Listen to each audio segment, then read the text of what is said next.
Bonjour et bienvenue au cabinet Semi-Expert. Il y a un jeune collaborateur qui vient de m'appeler là pour me poser son problème.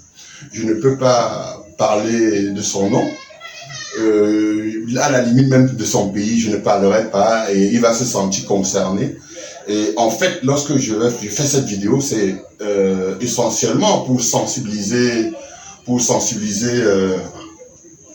les jeunes collaborateurs pour ce genre de situation-là. Il m'appelle donc, il me dit, ça fait une vingtaine d'années que je travaille dans une société, il ne faut pas prononcer le nom de la société bien sûr, et ça fait environ 20 ans que je travaille là-bas et je viens d'avoir une opportunité dans un autre pays, qui est non loin de mon pays, et est-ce que je peux postuler?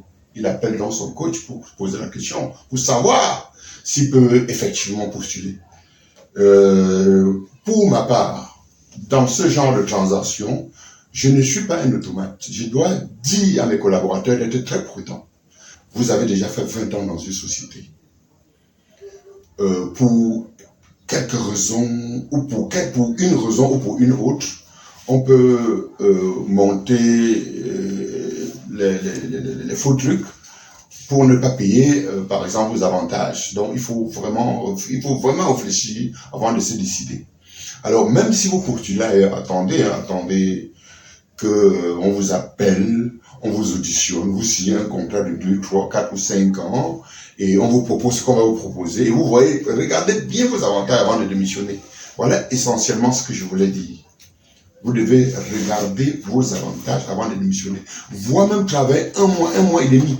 Lorsque vous avez déjà fait 5 ans dans une société, vous pouvez considérer votre absence comme une maladie. Vous pouvez prendre un congé maladie ou alors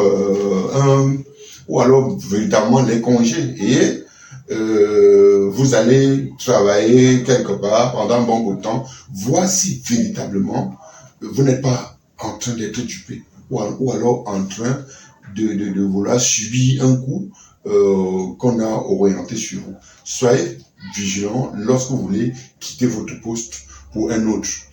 Par ailleurs, si vous avez constaté que certaines de nos vidéos sont en automatique, c'est-à-dire qu'on laisse la machine parler, bien évidemment c'est moi, il se trouve tout simplement que je prévois le texte et je demande à ma secrétaire de placer ma photo et de manière mécanique que je m'adresse à vous. Ce qui vous intéresse, c'est ce que je dis, ce n'est pas moi-même. Voilà. Parce que même après mon existence, il faut que vous soyez capable d'avoir les petites informations comme ça. Alors, ce que je viens de vous dire là, prenez ça en compte et à la prochaine.